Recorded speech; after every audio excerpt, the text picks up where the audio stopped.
Hi, I'm Carmen Wild, and this is Business Without Barriers, the show proving you can break through barriers when you bring humanity back to business. My guest today is Ian Putter, an accomplished and future-focused executive, chartered accountant, fintech innovator, and blockchain expert. Ian is a cutting-edge thought leader and sought-after speaker on the subject of blockchain.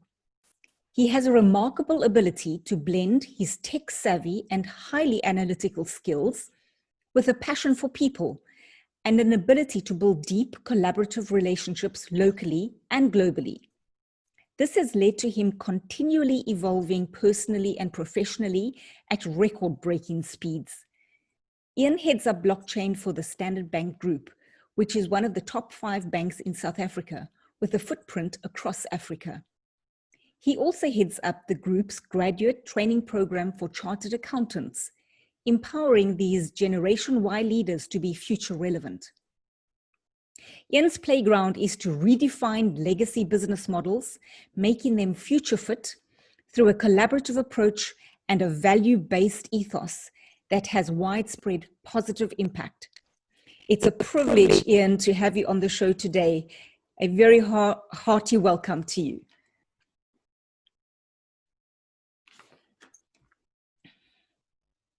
Thank you very much, Carmen, and thanks for the opportunity. Absolute pleasure. It seems like we've got a bit of an unstable connection, Ian. Yes, is it delayed? That is delayed. I've got full signal. Okay, it's just awesome. Maybe because we're very far apart on the African continent. Yeah, I'm in Mauritius and you in South Africa, so we'll forgive it for being a bit delayed. Cool. Well, welcome to the show, Ian. You are known as Mr. Phenomenal. What earned you that title?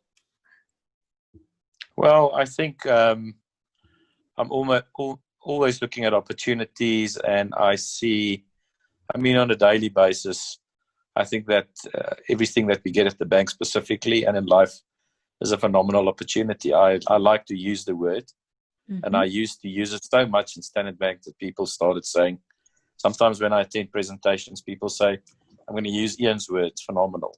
And I just think it's a word that I learned many years ago, because all the experiences, all the things that I've experienced in the bank was almost, there's never a word that describes great stuff quite as well as the word phenomenal. If you say it's great or cool or all those kind of things, it just doesn't sound phenomenal. And I think if that's the way that you look at life, and if that word describes the things that you experience, I think people realize that a lot of basic things can actually be phenomenal. It's all about a mindset, as you've taught me quite a long time ago.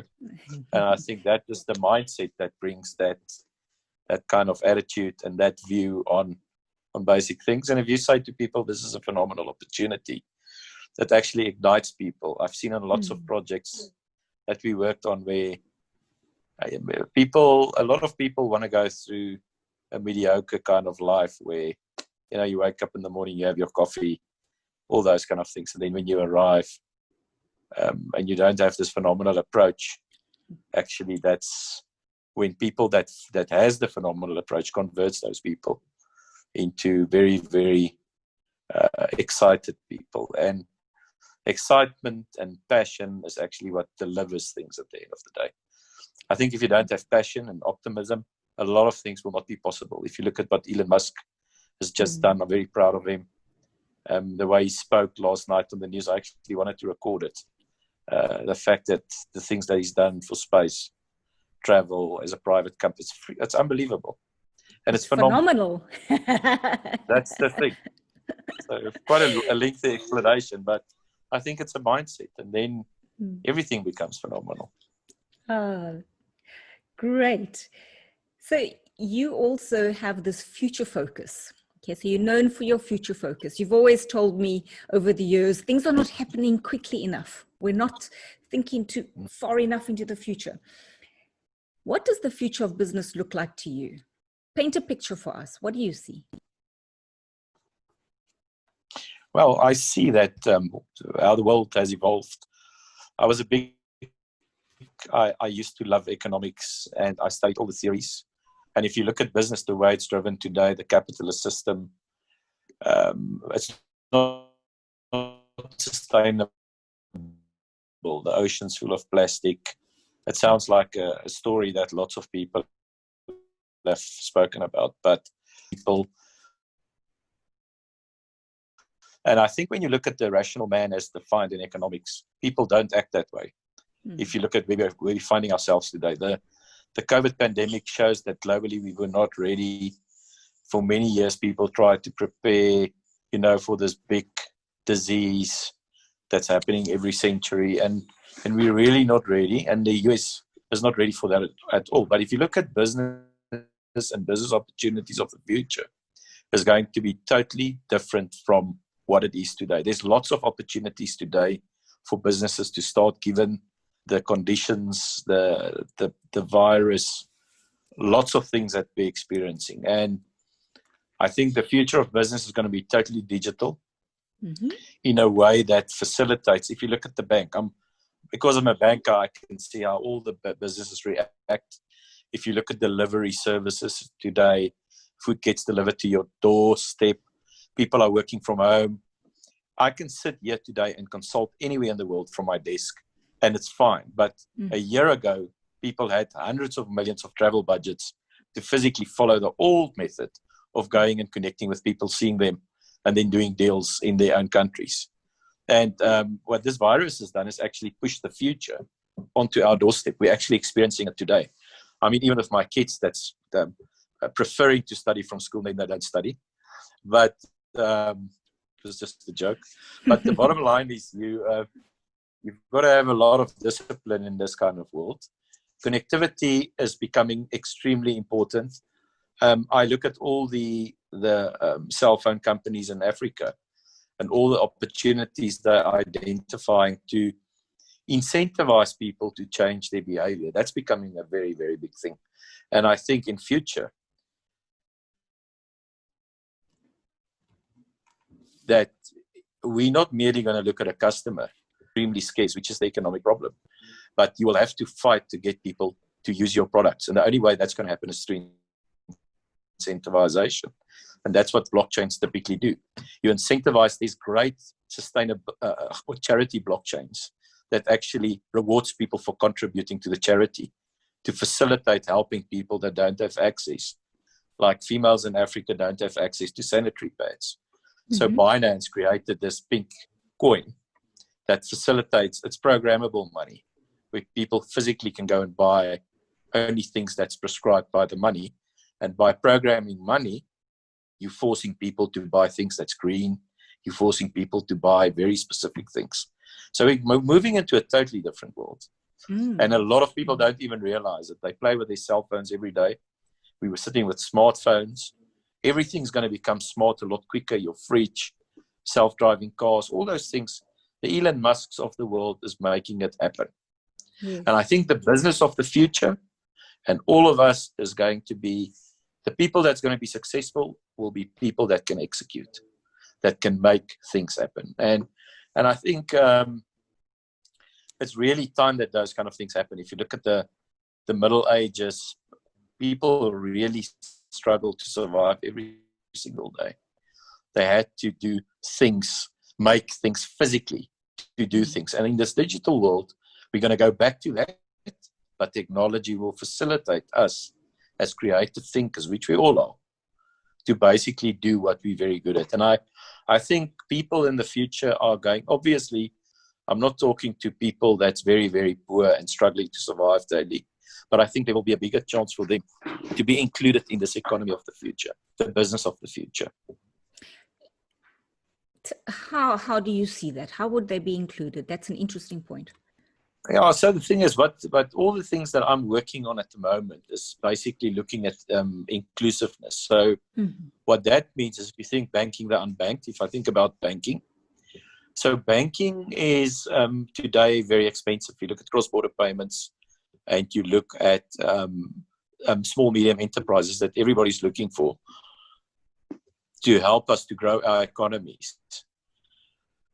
it's actually not possible because SMEs that really want to move things cross-border cannot afford to pay for the conversion of currency because it's very, very expensive. If you look at a lot of the guys that's creating jobs for 10 or less people, those are not companies that's got lots of money to throw around. But if you can make the payment rails or bypass them and make it a lot cheaper for people to convert currency and to move things cross-border, then you provide access to a lot more of our population in Africa. I'm talking about the African continent, but globally. And I think that's the thing. That's where the term disintermediation comes from, is that we will have to look at shorter ways to connect buyers and sellers. And if you think about sellers in the informal economy, if you remove a lot of those barriers for them, which is costs, a lot of people never think about the costs of doing business because we're making so much money, right? So if, in the past, if you had $1 million to travel on an annual basis, you could connect to people globally. Today, we are forced to connect through our cell phones. I'm talking to you in Mauritius. I changed jobs over the weekend. Friday, I was sitting in one office. Today, I'm sitting in my new office, but it's exactly the same office. But I've just got a new boss. So if you think about that, that's profound, because business is going to work exactly like that. And you can be accessed, given your skills that you've got and the type of business you run. You are more accessible to people globally. And if the volumes increase, the cost for you of seeing people will reduce significantly, because you're even doing work for the bank, so you don't have to fly to South Africa to come and do the work. That cost just disappears off your income statement. And your margins increase automatically. And instead of, and a big thing for businesses in the past was to go and invest in brick and mortar. So the more you make, you want to buy a business close to the sea with a great view that people can come and visit you there. Now you can change the background of your screen to have a sea behind you, and people think you're sitting on a patio. Or I'm really sitting in my study. If I don't have a study, I can have a background with books. So I think you must just use all those analogies and think about the future. Shopping is going to be, I'm going to now open my shop at the back and there's going to be pictures. Augmented and virtual reality is going to become very, very real, very, very quickly. I'm a big gamer, and there's e-gaming competitions globally. Our treasurer of Standard Bank retired now, but he's now the head of digital because he used to be an e-gamer in his spare time. That's what he did. And now, because he's so involved in the games, he's a very good guy to work in the digital space, because everything's going to be about gamification. Lots of people don't understand that, but fun. I mean, if you look at social media, and I know lots of people don't like Facebook, but they've got 2.2 billion people in the world that's on Facebook. My son is I don't know what generation he is, but say Z generation. He constantly wants me to delete Facebook. And but there on Facebook, we've got different relationships. People that we haven't seen for a long time like our pictures, and we think they still like us. You know what I mean? But it's easier than to go for coffee and buy the guy a coffee or the girl or whatever, or a drink, to just like their picture. And when you call them, they're very happy because you just like their picture. So I think the world's going to be driven, and business are going to be driven by those kind of things, where you're going to buy like beats. Are we very big in our household now on headphones, because we're living in the house? Obviously, it's our office. It's everything for us. Over weekends, we're 7 people, including my parents. So everybody's got headphones. We listen to music. We watch TV shows on our iPads. If your iPad is gone, you use your phone, but you're consistently using technology, whatever you do. I order food at Pick and Pay. They come and deliver it. We pick it. I drive with my gown and my slippers to the gate, and then the guy just puts all the stuff in my boot. If you know what I mean. So the thing is, so what you're saying, Ian, is I asked you about the future, yet what's interesting is you're talking about stuff we're already doing. So a few years ago, what we living through right now, so yes, COVID-19 and the impacts of lockdown has actually brought the future forward. And things that we thought may only happen in 5 or 10 years is already, we're living it, and we're living it in a very real way. And So it's bridged that future divide for us, and whether we were ready or not, we're in it. What I love about what you're saying is a lot of people are resisting and seeing the barrier as this digitization. Yet the way you've explained it, to me, painted a very positive picture. It gave me a glimpse of, let's look at all these opportunities, even the breaking down the barriers in terms of accessing the poor and giving them more opportunities because of things being more cost effective.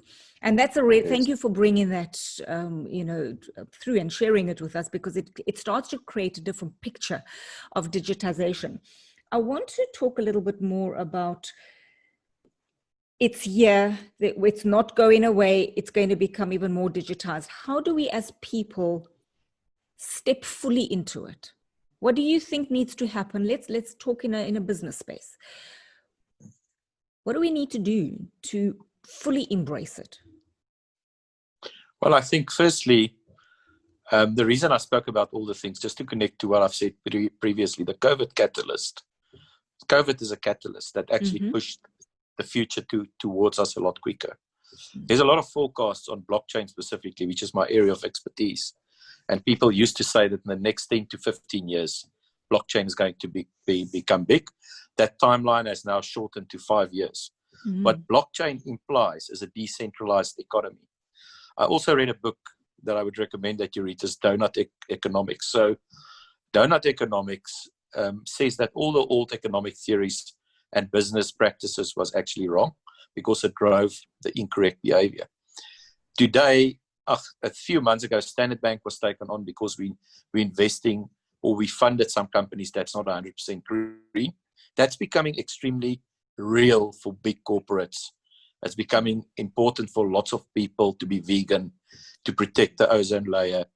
All those things are actually interlinked. And if you think about blockchain, that trust is going to become a big component of the future. To embrace that, a lot of people make business from shady kind. I'm not talking about, obviously there's lots of shady businesses out there, but those things, the future is trying to expose those things to make sure that we wipe out all those inefficiencies, that people act with integrity. A blockchain is called the truth machine. We're struggling in today's economy. And what we've built to today doesn't bring trust. It doesn't bring efficiency. If you look at the credit crunch, if you look at the COVID numbers, even in the US, and if you look at PPE and the delivery thereof and the choice to deliver it to some people as opposed to others, it actually is a question of people don't do things in a way that's fair to everybody. They don't do it with integrity, and the fairness for me is quite an important aspect, because human beings will do things that benefit them personally, as opposed to lots of people. So even democracy has failed, right? To a large extent globally. You can think about it. Is there really democracy if you've chosen a lot of people and they do whatever they want to, and 5 years later you vote for someone else? In the 5 years that people are in the office, they can do whatever they want to. We need to solve political, economic, social, all those issues simultaneously. And business will have to play a role in a very collaborative manner. And if you cannot collaborate and work and deliver through other people, I don't think you're going to fit nicely into this future world. The future world is going to be about co-creation, collaboration, and cooperation, where you will have to work with other people to be successful. A lot of businesses today is individuals that is middlemen. I always say to my students, if you think about it, if you buy something, what's happening in a lot of African countries is people buy milk and they get a tender to provide milk to the government. Then they go to a store like Macro and they buy that's a lot of milk there, and then they inflate the price and they go and sell it on a tender to the government. But that's not a business, if you know what I'm trying to say, because it creates more inefficiencies. Can you imagine if you could connect the government directly to the farmer and you wipe all these middlemen out? And that's how I should see the future is going to work, actually. And that's what blockchain facilitates. That's what decentralization means, peer-to-peer. Why does that give the poor and everybody a better chance? I used you as an example. Today, maybe 1,000 people can access your work, but if you put it and you make it virtual and you use augmented AR tools and you use blockchain, digitally, you can connect with 1 million people a day. And then you can, through all the stats and the info, that if you utilize machine learning, if you pull all those things in, you could actually focus on the people that really needs access to you directly. And 90% of the people could be helped through normal, some of your tools. They can read this, they can listen to a podcast. You can recommend those kind of things to them, if you know what I mean. And that's also going to... Ian, what you're saying is fantastic. I'm loving it. And you bringing in a number of different concepts. One thing I just want us to crystallize, because many of our listeners won't necessarily know what blockchain actually is. Before you continue, can you just give us just a slight definition of what it is, if you've heard it, or you've heard it but don't necessarily know what it is? Yeah. So I'm going to use a very simple example because you put me on the spot here, and it is it is a very complex technology, but it simplifies things significantly. The best quick explanation I can give to you is if you spoke to a postmaster 20 years ago, and a postmaster, you remember when we were young, we had letters, when you had a girlfriend, we had to go and buy a pad with nice flowers on, even if you're a boy, to impress your girl. And then you bought an envelope and you put it in. You had to go to the post office, buy a stamp, and then you send it to your girl. Obviously, if you're a man like me, or whatever any boy, whatever you want to send it to. But at the end of the day, it took a lot of time, and it took about 3 to 5 days to deliver, because that letter had to be physically, it's an analog kind of environment. It's moving physical things from point to point. If you say to a postmaster, there's going to be email in a few years and WhatsApp, all these messenger tools, they're going to say to you, you're smoking, you're talking nonsense. And think about wireless. They had cables and all these kind of things. So the email was facilitated by the internet. Everybody today uses the internet. So if you think about the internet as you digitally have access to information, so blockchain will do for value, any type of value. And that's a big thing. A lot of people define value as money and investments, but I'm going to give you an example now. Blockchain will facilitate the movement of value over the internet, like email. The internet facilitates messages to be sent, like email, and also access to information globally. It basically democratized messaging and it democratized information. You had to be very rich in the past to buy a book or encyclopedias. Only the rich could afford info. Today, anybody can Google, and you can, it's facts. And even if I talk to engineers and I ask them a question, they Google it. Everybody Googles stuff, because that is the truth. So the reason there's banks and money is so expensive to move and access to funding is so difficult is because of the costs. So blockchain is the internet of value. So all it did, it converted the internet that you can trust and pay someone that you know the money's going to go to them. If you do a payment today over the internet, that's from a payments perspective. Blockchain can also be used for voting. It can, so think today, you must go to ballot boxes and fill in papers. So it digitizes all the processes you can think of. That's medicine. And the nice thing about blockchain is it's not focused like other technologies on one industry. Blockchain will disintermediate and digitize medicine, banking, trade, every single thing that you think of where value moves between participants will be utilizing the internet to make it extremely cheap and to make sure that you can do transactions peer-to-peer and that you don't need intermediaries to facilitate trust. I hope that explains it. It does. What I'd like you to add to it is like a practical example. So give us an idea of a blockchain that you've created and what it did. So where it was before and the value you added by creating the blockchain. Okay. So if you think about trade, the trade business, if you import things from another country, typically there's lots of participants in the trade finance business. So there's shippers, there's bankers, There's guys that you can move goods with trucks. So there's lots of people that sits between the buyer and the seller of something. So say I want to import something from the US, and I'm a buyer in South Africa. There will be a seller in the US. And over many years, we had paper that moved, and things had to go onto ships.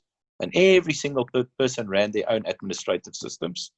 And as the things moved through this value chain, every single person add a little bit to the process. At the end of the day, it's very expensive to insure and to track and to finance and actually get delivery of the goods. When you put it on a blockchain, all the participants act on one ecosystem, and they all use exactly the same ledger.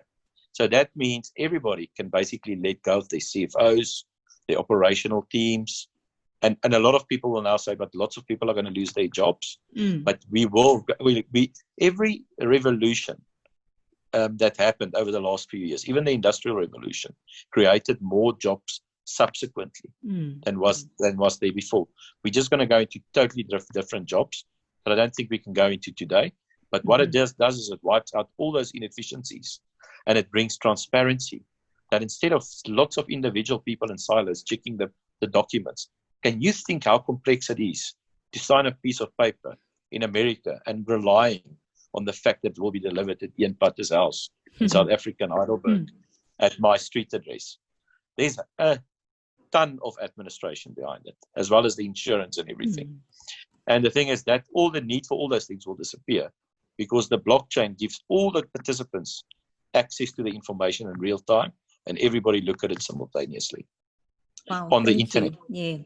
So so I can understand in terms of big corporations, very logistical nightmares like you've just explained. How does the small business benefit? Can a small business incorporate a blockchain into their business? How would you see that happening? Because I'm sure we have many small business owners that would like to hear about that. So I'm going to use music as a great, because you can think of any other business. So what Don Tapscott and the Blockchain Research Institute did last year, they got a musician. So think of a musician today. You buy music through Apple Music, or lots of people use, I don't even know what all the different apps are that you can buy music on. It's probably about 100. But you still pay a premium on a monthly basis, like 100 rands, or say $10 a month, or $5 a month. But that's an intermediary. What blockchain will do for artists is you will buy the music directly from the artist. That's what blockchain. So it's the next level of evolution of the world out there. So today, musicians have to rely on central guys like Apple. It was the iPod. And then people pay a fee. The musician at the end, and even the guy that writes the music, gets a very small part of the revenue. Blockchain is an extremely granular kind of technology. It can track every single guy that contributed to that piece of music and the artists that actually performed the music, to make sure that you can split the revenue, that it goes to every single person, and a smart contract will assign revenue to those contributors and fixed percentages that they agree on day one. And if you build that, and millions of people buy music, the dollars will be allocated to those people. There's no middlemen that will get remunerated, except for a very small fee to maintain the blockchain ecosystem. I love the way you've explained that. Yeah, so business, so if you think about it, I'll give you numbers. So to join the Hyperledger, it's well-known figure, it's about 156,000 rands a year. So if you think about an accounting package plus an operational, if you really use blockchain as it can be used, you can disintermediate a lot of things. And it's simple. If you think of WeTrade, sorry for throwing all these terms around, but WeTrade is basically a solution that facilitates small, medium enterprises. It's got a settlement solution on it. It tracks things and it connects buyers and sellers. And you pay a nominal fee to join it. But embedded in that is your accounting, your debits and credits. Every single transaction is tracked. There's no documentation. Everything's digitized. Auditors can participate on the system. So your audit becomes cheap because it's shared by lots of people and it happens in real time. So it just significantly reduces the cost. Think of your business that you're running in Mauritius. The costs of maintaining your books, getting a CFO, all those kind of things stops. that's barriers to entry for lots of people. Yes. So I think if you're an extremely small guy, say I start a small business in Heidelberg, I sell milk. I'm a farmer. Mm-hmm. And even if you do that, there's tax, you've got to fill, you get an accountant that does your books for you, all those kind of things. But if you automate your farm and you connect it to a blockchain technology and you've got smart contracts, it gives you the stats in real time. So I'm not a cow, I'm not a milk farmer, so I'm just but I like the examples. Thank you, Ian. And I like that you're using diverse examples, because what you're saying and the way you sharing the information with us it expands our thinking, because when you start banning about the words digitization and decentralization, blockchain, people get a little bit afraid in terms of where's the world going, and I'm going to lose my job, and what about the small man on the street or the small business on the street. But the way you're explaining it is actually showing how all these things actually is working towards a future where more opportunities are available for more people. All we need to do is understand how this can impact us in a positive way, rather than be afraid, rather than see it as a barrier. Understand what it can do for our business and embrace it, which is why I'm really enjoying what you're sharing with us. Thank you.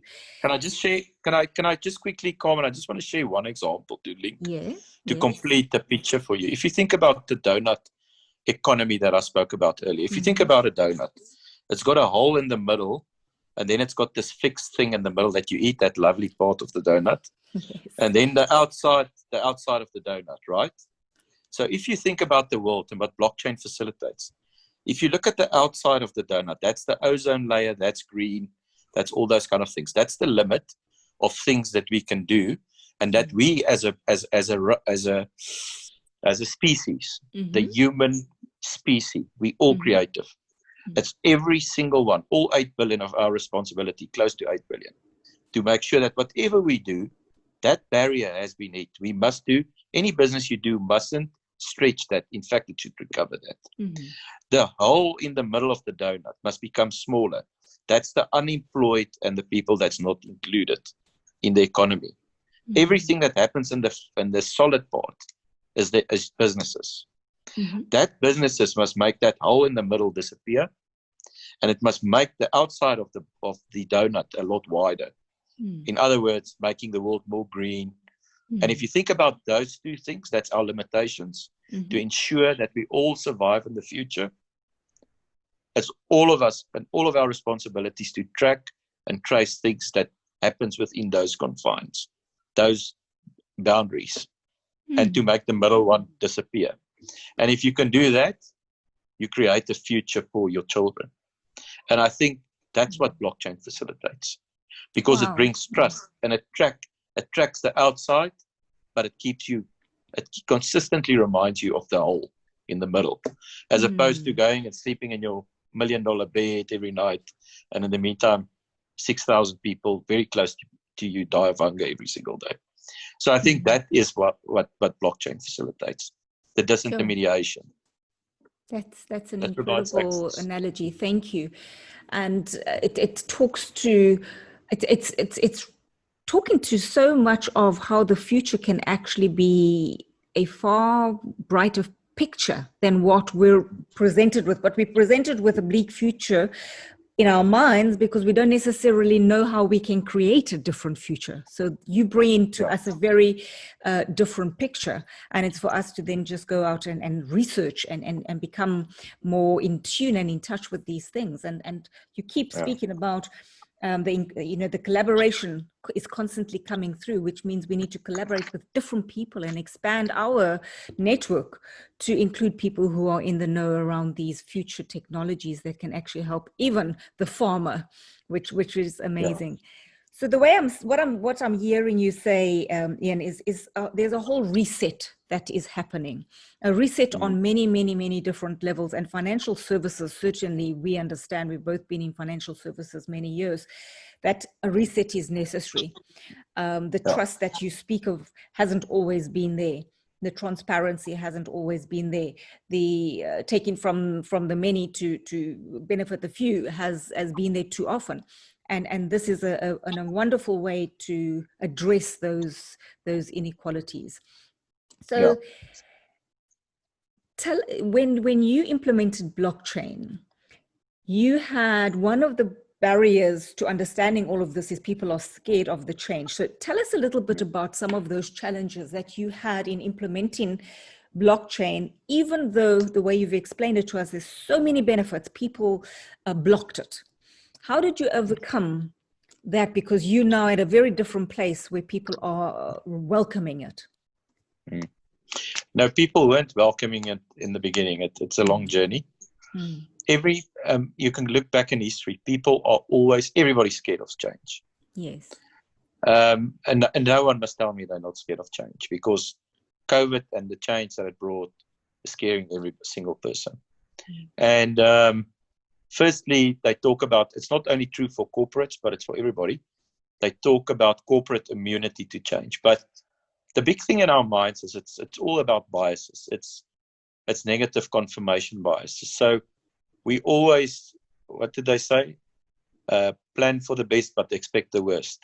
It's what, so you plan to make a thing successful. It's a book, it's a fictional story that I'm reading. Jack Reacher, lots of people will know him, but he always plans for the best, but he expects the worst to happen. And you must eat when you have a chance, because you don't know if you're going to be able to eat again.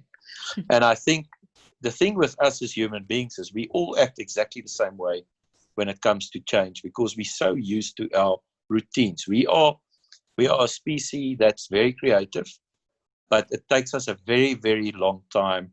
We evolve. We don't rapidly adapt and change and move forward. Always when we look back and we see the change that we've undergone, it's amazing for us. But even that's happening incrementally, because we want to keep things, our hoarding, when the people bought the toilet paper when COVID started. There's lots of examples of what people do. But if you think of Maslow's hierarchy, people fall back to the bottom basics very, very quickly. And the thing is, change when it comes is, instead of really analyzing and interpreting, we always have this doomsday negative confirmation bias about new things. Our minds are not ready for change. So the people that really like Elon Musk, sorry for using her a lot, there's lots of people in the world that's got that ability to really dream and think about the future, and they're excited about it. But for people that are very routine-based, which is about 95% of the world, is in routine-based careers. So we all used to going to university, studying stuff, and then we never ever want to study again, because we've made it, we've studied very hard, and we want to sit back and we want to reap the benefits of the things that we've planted. And it comes through many, many generations that it's embedded in us. So I lived through that, to the extent that you become people's enemy, and you become a common enemy, and people want to take you out. And for blockchain today in Standard Bank, the company is mainstream. It's a mainstream technology. It's not seen as an emerging technology, because we took the bull by the horns, and we really spent a lot of effort with change management, communicating to people. The effort that I put into education. I've spoken to people across the world. The effort is unbelievable to convert people to see the light. And the thing is, when you really want to understand people, your kind of role, you must be able to have empathy. I don't think a lot of people understand empathy. Empathy is there's 6,000 people out there that is hungry, that it bothers you, because you're not hungry and they're hungry. And I think that's the levels that you've got to take it to. And if you really want to understand these technologies, and you want to look at to make a change and to influence people to change, you've got to be able to connect with people. And it's all about trust, because if people trust you, they will follow you. And that's the kind of leaders that we need, that really are not leaders like you see today. If you look at our presidents and heads of armies and defense forces, that's dictators. It's almost people that can create movements to move people with them. And I think that's the biggest problem we've got with legacy and new emerging technologies, is to have people to facilitate people's ability to move from the now to the future. And you need the dreamers to be able to tell people the stories, that they can understand what the implications of these things are and that they can trust you. There isn't really trust in a lot of places in the world. Yes. We don't trust each other because there's nothing for us to trust each other. But people that can connect with people and that have empathy, real empathy with people, people trust those people. And I think that's where you've got to go and find the problems, what I've seen. And the other thing is to enable people to also have a mindset, the ability to change their own mindsets. We always try to force people to change their mindsets, but we've got to help people to enable them to have a totally different perspective, because the paradigm shifts is what people are struggling with. Because just in the old days when we used to ride on horses and cars came, people thought it was the end of the world. I've experienced in Africa, where I presented blockchain, that some people in Africa, very senior people, said to me, it's the mark of the beast from the Bible. It's 666. Because where in the world have you seen that accounting can be done by artificial intelligence? We need a CFO. Yes. So, I mean, that's the very toughest level where you've got to convert people. And I'm very realistic about the future, and I know it's going to happen. But the thing is, I'm not you become like an evangelist, but an evangelist that's a non-profit evangelist. You know, what I'm trying to say is you've really got to have so much passion, and you've really got to understand the stuff to be able to simplify it for people. One of our very senior guys in the bank said the technology is ready, but the brains are not ready. And if the minds, and I'm not going to use the word brains, I'll rather use minds, because people take offense. And it's all about mindsets, and it comes back to the basics of a fixed versus a growth mindset. It all boils down to that. And when the first time you gave me the book a few years ago when I read it, and that's always for me as a guiding force in my life when I work with people. And I don't judge people that's got a fixed mindset, because for a very long time in my life I had a fixed mindset. If you have a fixed mindset, you've got negative confirmation bias, which says I'm trusting what I've got, the new thing will break. And if it never breaks and 10 years later it breaks and you had it for 10 years, you say, I knew it was going to break. Do you know what I'm trying to say? So, Yes. So I think the other problem in the world from an educational perspective, which is the core building block of the world economy and the South African economy and any country's economy, the way we teach our students is we don't give them hybrid skills. The future is about hybrid skills, innovation and blockchain, and all these things happens where different fields comes together. And if you work today and you don't have the ability to understand fixed versus, I want to say floating because it's interest rate, but fixed versus growth mindsets, you've got adaptability. What does resilience mean? I said the other day, we spoke about it. Today, resilience has been redefined. COVID catalyst has totally redefined resilience. What does resilience mean? Resilience for us means I can sit in my house and I can still do the job that I did in the office. That's not resilience. Resilience is in this changed environment. How do I do a job that's relevant for this new environment? You know what I'm trying to say? But people get their comfort from doing exactly what they used to do at home, and they think they've made a major step forward. And I say to them, you've got to have resilience beyond that resilience. Your resilience has got to be one of moving beyond the change, as opposed to resilience in the old days was if something bad happens to you, the ability to quickly adapt and to continue, right? I say that resilience is outdated. Resilience today is using the catalyst to move to where you think the world's going to be in 5 years from now, today. Because so tell me, the things I spoke... That's such a wonderful point. I want to stop you there. So resilience is the ability to move beyond the change, not just adapt to the change, but move beyond it, which is amazing, which so encapsulates what our current business unusual world is. What's the key to that? How do you do that? What if you had to tell me common to be able to do that, because it's so important, these are the skills you need to develop right now. What are those? You're putting me on a big spot. You're combining lots of different fields that I'm thinking of immediately. But I think one of the most important things that we we never used to use, and because I taught it for quite a long time, is creativity and innovation. The ability to look at, what's very difficult for people. If I say people, I mean myself. Is we use what we know to try and forecast the future. That's wrong. You must look at COVID today and you must say, what's gone? We don't make peace with it. So I'm just going to use alcohol as an example, and I love wine. Lots of people don't drink. But since the lockdown, I haven't drank. I've got wine and whiskey till 2050 because I've stopped drinking. So I'm one of the very lucky people that just don't drink anymore because I'm exercising too hard. And that was a lifestyle change that just came because I really love exercising and playing tennis and all those kind of things now. And I don't like drinking so much. I'm happier without the alcohol. If I drink, I'm very happy, but I don't need it. But people will fight to maintain alcohol. Say that as an industry disappears now tomorrow. Yes. So that's what I was starting to think about. Even if you're a smoker and people do die more of smoking, are you really going to keep on smoking and dying? Then you don't really want to live that long. It's very sensitive statements I'm making, and I'm not saying any of it's true. And alcohol might be there forever. But say it is inevitable and crops are going to go and people are not going to buy wine anymore. You've got to be able to think as a wine farmer, given my current skill set, and if I adapt a little bit, what can I do that I would really make a success of?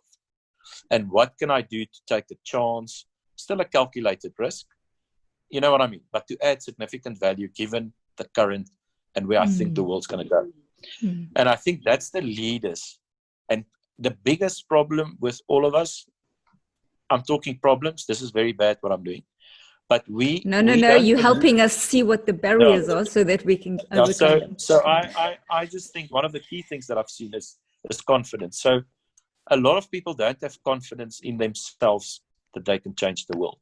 And I know you get lots of speakers that tell you you can change the world, and you can buy books that tells you how you can change the world and all those kind of things. But changing the world doesn't mean that you have to be Elon Musk. And I think if we can be very certain of who we are and what our strengths are. If I look at my tennis coach, she's absolutely fantastic. I'm playing like a 3-year-old, but she believes in me. And she's 28 years old.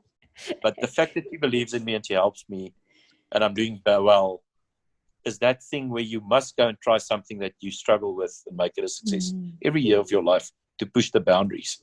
And I think we just don't do that in our careers, which is a big problem because your career is your life, right?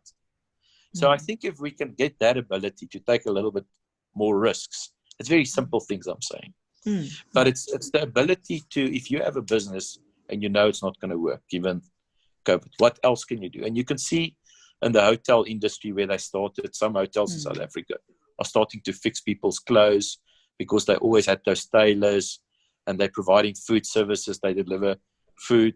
That's still very innovative, but it's still very current. What they've done, they repackage what they've done. Yes. How do you go beyond repackaging what you've done to do it in the current environment? But if you're happy to repackage what you've done and make a third of the income or a tenth of what you used to survive, that's your choice. You can live like that if you're happy. But if you want to take that to the next level, to change and to be resilient, you must do something significantly different. Do you know what I mean? Yes, and absolutely. The trick is a lot of people think it's like Peter Diamandis always says when someone comes up with a great idea, they think it's overnight. I started on the blockchain journey 3 years ago, and only today am I starting to see the fruits of the success. It's a plant, a seed that I put in the ground. I gave it lots of water, and it never came up. And 3 years later, there's a small little plant that I've now got to protect and make sure that my career grows in that direction. But I believe that it's going to go that way. But 3 years ago, if I took anybody with me on this journey, people would have said to me what they did say to me. You're crazy, you're smoking your socks. So what I'm trying to say is you've got to have to believe in something that you know is going to be a success. And then while you're working on it, what we've got to learn is the design thinking principles of pivoting and adapting consistently. Because in this last 3 years, I've done the most growth that I've done in the most of my life in terms of my resilience, perseverance, my belief, my ability to influence people, to have empathy, to really have empathy, to take people with me on the journey. And it made me extremely tired, but I loved it. And if I didn't love it as much as I did, I would have stopped 2 years ago. Every single day when I go to tennis, I want to stop because it's terribly difficult. And I don't get all my serves in, and it should be so simple. But every night when I sleep and I realize I've lost another kilo and I'm feeling phenomenal, and this 28-year girl's looking at me as if I'm a 5-year-old, and she wants me to play with them, and I'm happy to play with them because they might teach me something. But I just want in the next 3 months to become a 7-year-old player, and then maybe in a year I want to be like, I said to her, in a year I just want to win 2 games against her. That's my year goal. It's a constant and growth mindset, constantly. Yeah, but so, if I do 3, and listen, maybe it is optimistic because she's a part of the top 10 in the world. How this tennis game works and why I love it so much is it takes extreme effort. I must be fit. I must be able to hit the ball. I must get a racket. And having a racket and a ball in the best dress and tackies doesn't mean you're going to be a great tennis player. It's hours of sweat and effort that you've got to put in. And I think that's the other thing that people must realize. In the digital world and understanding these emerging technologies, the books that I've read in the last 3 years is more than I've ever studied.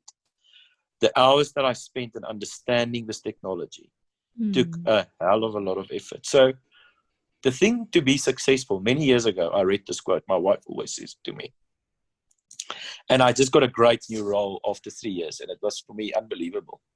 Because for 3 years I thought I was just working and nobody sees what I'm doing. But the thing is, when I was 21 years old, I read this quote. I'm going to tell you.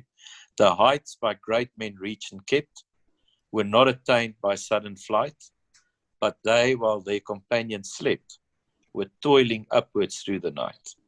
So the bottom line, and that quote is about 30 years old. No, 49, at least 21, I don't even know, 28 years old. And my kids asked, my wife told my kids I got this new role. My 3 kids. And congratulations, by the way. Yeah. And my kids asked my wife, why did Dad get this role? What does it mean? And she said, she gave him the quote. And she said, you saw your dad that night when we all went to bed. He was sitting and he was reading and he talked to lots of people. The biggest thing is not the reading, but it's to be prepared, and it's the ability to collaborate across the world. And I think the other skill we must pick up is to learn from other people. And you can learn from everybody. I learned from my tennis coach. The lessons I learned there, I apply in my career. Because I know that if I work hard, I'm going to play like Roger Federer. Never. Because I would have had to start when I was 3 years old. But I might get a glimpse of that when I'm 60. You know what I mean? That's fantastic. With my older body. But I think that's what people must understand is that the thinking is not merely going and sitting and quickly adjusting and realigning your business. Yes. It's an unbelievable effort. That's the message I want to give to people out there that's sitting in businesses that they really want to change. Well, obviously, maybe some people will tell me they're very bright and they can think about it in a month and they're going to restart and they're going to do this. Good luck, and I'm very happy for them.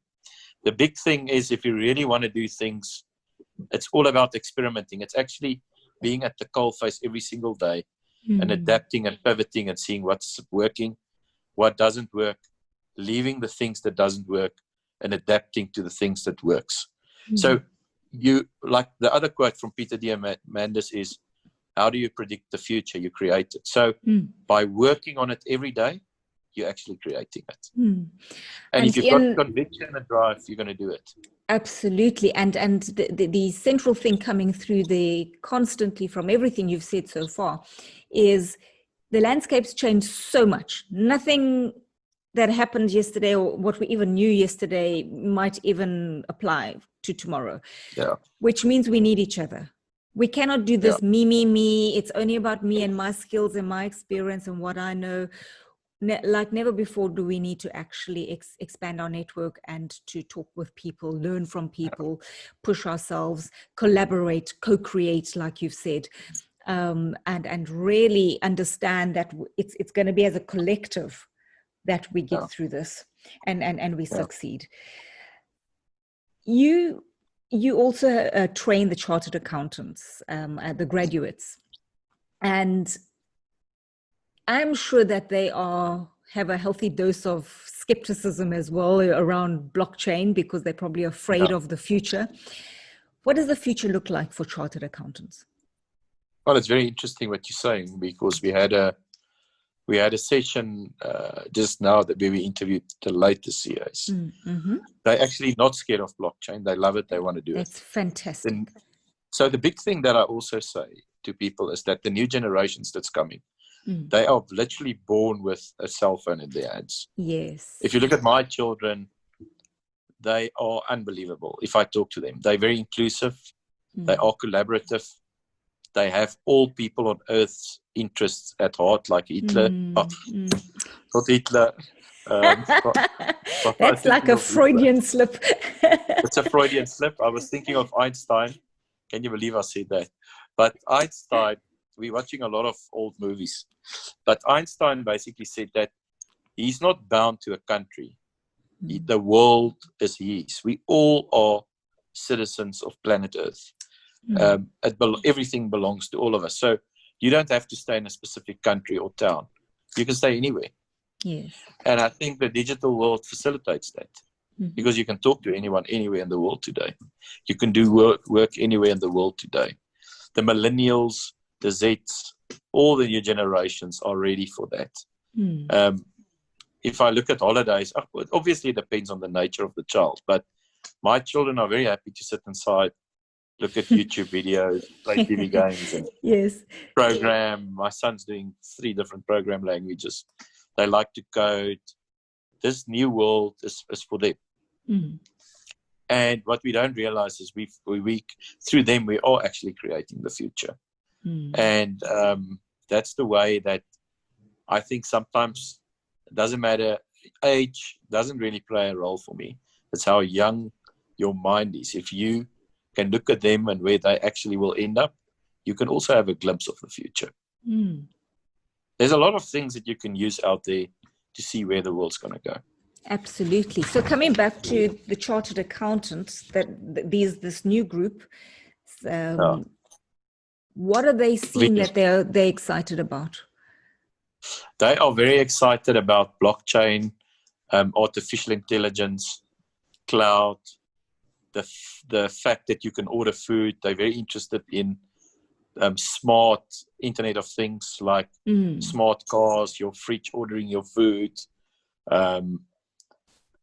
medicine becoming more democratized, that you know what I mean, in future you might be able to, through VR and augmented reality, see a doctor, do x-rays at home through your phone, track all those kind of things. They're very into the futuristic type of stuff. So yes, I hear you. So I'm just thinking, sorry to stop you there, the role of the chartered accountant is going to change quite significantly then because of the blockchain. So do they adapt on the job, because or is the curriculum changing simultaneously? Yeah, so I'm on the CICA 2025 panel. That is a panel that works on this 2025 training program, and digital acumen is really a skill that's now also mainstream. In the past, you had business acumen, you had technical skills, and then you had your behavioral skills. Digital acumen is a key role and thing of the future, and it's embedded in the training as well as the lectures, basically the academic preparation of the students. So they're starting to look at coding, fintechs, all those kind of things. Fantastic. I know. So all the universities are gearing up for that. You can see it in the students as well. The students are very widely read. We have pointed some of the students that's already done machine learning courses through Stanford while they're doing their CAs or their honors degrees. So they also, my son said to me the other night, he used the term, and the CAs also use it, AFK. Chilling AFK. It means chilling away from keyboard. So it's a message you get. So they play, when you want to contact something, you just get chilling AFK. And I said to my sons, where does AFK come from? They said, it's been around since 2002. So AFK actually means away from keyboard. So I just want to tell you, there's a lot of things that we don't know. Yes. And I think that's quite important to understand. But that's how future ready the CAs of the future are. They use a lot of this terminology, which means they are already a lot more digitally savvy than what we are. I mean, even if I look at the requirements today on the digital components that we have to sign off for them, that in the past took them 3 years, they now join and they can already do all those things because they grew up with cell phones, iPads, computers. They know the stuff that we expected 5 years ago from students is now embedded in their basic skills. So we had to make that more advanced. So the younger generations are ready. It is the older generations that need to take a closer look and be okay with breaking down the barriers that they perceive, because it really is just a perception at the end of the day. It's a mindset, like you've so beautifully put. It's about not being fixed, but to adapt that growth mindset, and then not to necessarily do it alone, to understand that we're in a world of collaboration. Yes. I want to change the subject away from the business side of things. 10 years ago, you went through quite a health scare, and it redefined your whole life, and it became such an incredible part of who you are today. Tell us a little bit tell us what happened, and specifically how that incident, which could have ended your life, has actually given you life. Well, I think about 10 years ago, I was super fit. I was at the peak, the top of my career. It went unbelievably well. Felt like Superman. Literally felt like Superman. And then I got a few heart attacks, and even the doctors didn't believe it was heart attacks. And then eventually I got 5 bypasses, and in my operation, I started bleeding internally, and everybody thought I'm going to die. But luckily, they could fix the bypass that caused the problems very, very quickly. I went into emergency surgery. And obviously, I held back a few things from that. They damaged my lungs because it was an emergency op. So even today, I've still got some of the, some of the byproducts of the emergency op is actually negative health impacts for me personally. But it took me quite a long, what it taught me in life is to always stand up, and that you can. My brother bought me sleeping pants when I got out of hospital that said, you can't keep a good man down. And I remember for the first 3 years I slept with those pants. It was washed regularly, but I slept every night. I wanted to sleep in those pants to remind me that I'm not going to be down, because I was down for about 3 months. I was very sick. My recovery period was long with lots of pain. But the thing is, pain also makes life very real for you. Mm-hmm. And I think what I realized, and we're all just human beings, and I think that's the point that I was trying to make today, that big things can come from every single person. And it's important that we realize that we have to rely a lot on people to help us to reach our dreams and their dreams. And even my blockchain journey was about 100 people that contributed 1% each, including me. I'm one of the 1% of the 100%. I played a very specific role in that journey, but there's lots of people that played roles that helped me. And when I was in hospital, my life depended on a sister that stayed with me 24. She was 25 years old, but she was like a mother to me. And I realized when I came out of hospital that you've got to value the things in life, the basic things, the essentials, like now with COVID. And business is that family comes first. Life is there to celebrate. I live it every day because I don't know. I went to my cardiologist last month, and he said I've got the blood pressure of a young man, and he's very proud of me, and I'm very excited about it. But the thing is, for me, is I really celebrate life. I think for me, the essence is to wake up in the morning, to be happy to be alive. I was doing a talk the other day, and people said to me out of the blue, Ian, what's the greatest thing for you? And I didn't even have to think. I said to them, to be alive. Because I think if you can appreciate every day to be alive, it's phenomenal. Just to be alive. And if you start at that low base, and it's not a low base, by all means, it's fantastic to be alive. But if you can celebrate that, you can change the world, because nothing is impossible.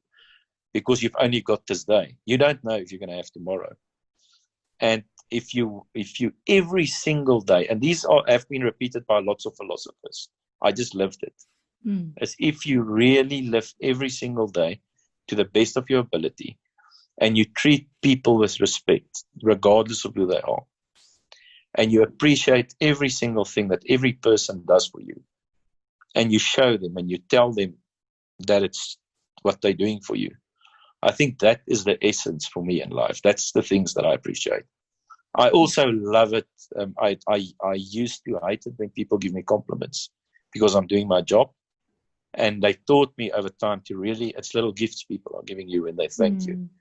Because you really are truly making a difference. You can believe it when people say thank you. So I think that's what it taught me, is basically to really appreciate the people that makes my life what my life is. Because if all those people disappear out of my life, it's not going to be fun. The people around you that helps you is the people that makes the things possible, and that makes your life a phenomenal life. It's not only you. And I think that for me is a core thing that we must all learn. It's not about you. It's about a lot of other people. If you can make their lives better, you change the world by helping other people to change the world. So that is basically for me the greatest thing in my role. Is blockchain and Standard Bank is not about me, but it's about every single person that wants to participate and that have the passion. I might be a catalyst at some stages, but there's people that's a lot brighter, and I appreciate that, because without those people, a lot of the things that I do is impossible. And that's on all levels of life. There's people that's helping you. And I think we don't always appreciate the people that appreciate us.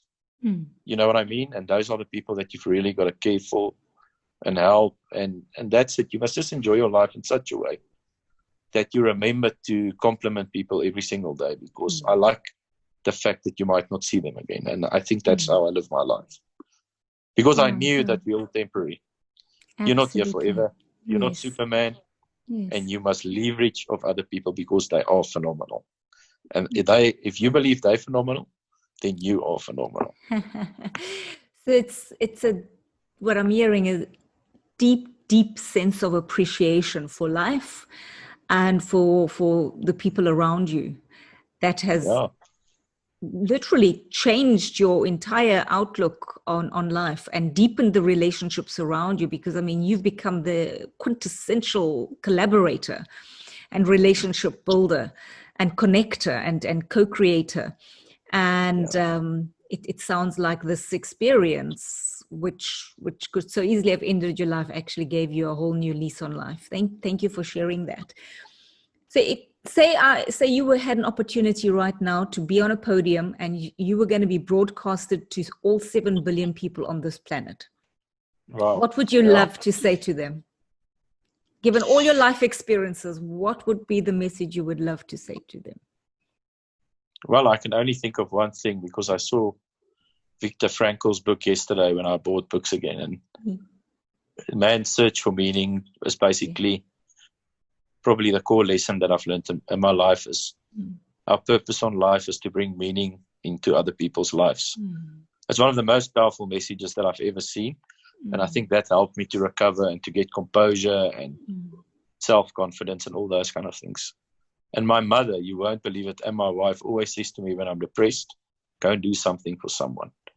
Because if you do that, it makes you happy.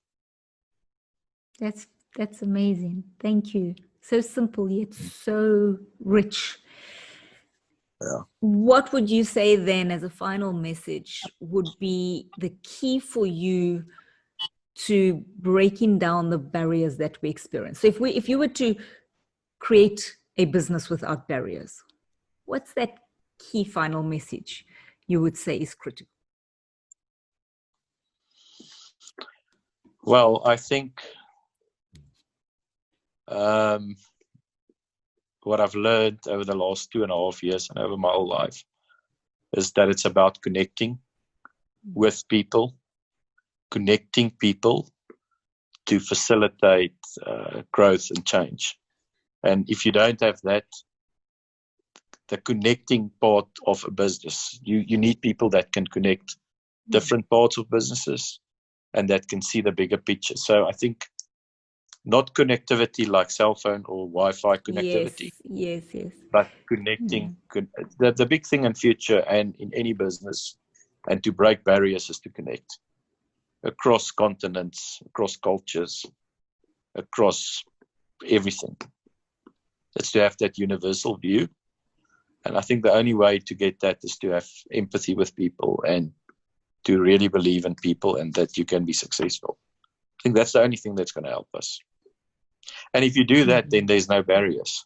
Yes. Because a lot of the barriers that we experience in life comes from preconceived ideas. Yes. But it is a very simplistic view, Carmen. I'm a very simple guy.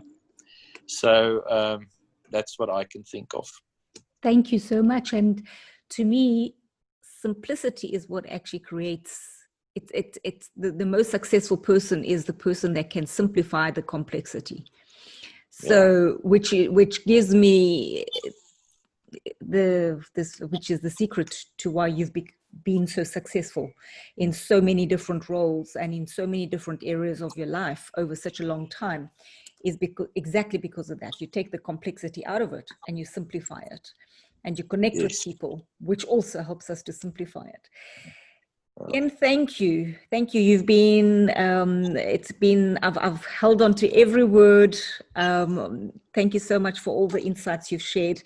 You're a phenomenal leader, and I want to thank you for the contribution you make in this world of being the phenomenal future relevant leader that you are, for spearheading the business ecosystem into that place of trust and collaboration. Thank you for being that beacon of light, taking us into the future, and for showing us what's possible when you bring humanity back into business. Thank you very much, and thank you for the time that you've shared today to be here. Thanks a million, Coleman, and I really appreciate that you involved me in this. It's great. It's a big pleasure. It's such a treat and a pleasure to have you here today. So what we've seen is that we can break down the toughest barriers when we bring humanity back to business, when we're driven by a human code that connects us in love rather than disconnects us, that calibrates for truth rather than decimates through misalignment, that co-creates value rather than exacerbates the problems, and celebrates in gratitude rather than denigrates. So let's reconnect with our humanity, and let's together write a new human story.